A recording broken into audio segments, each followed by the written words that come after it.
Hello guys, and today we'll be doing a step-by-step tutorial of how to divide fractions. I hope you learned something new and watch till the end. Let's get into this. So you can use any sum of fractions, you just need to write it down first. I've decided to do 3/7 divided by 4/5. I mean, it works with any fraction, so you can do it with anything. So today we'll be going to be learning how to do the keep, change, flip method.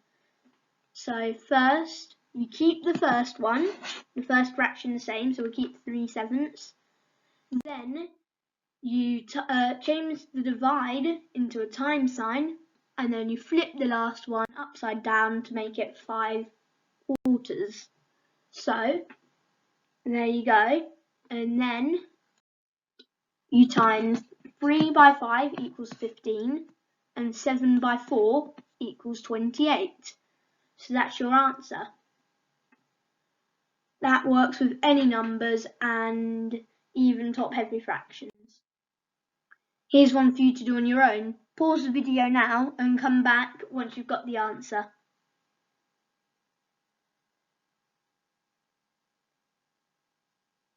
Okay, hopefully you've got an answer, and the answer was 5/12. This is because the first one you keep, you change the divide sign to a times, and then in the second fraction you flip.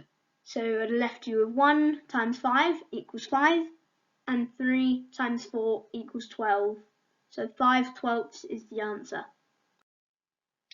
I hope you liked the video and learnt something new. If you did, please give the video a like and subscribe for more. See ya!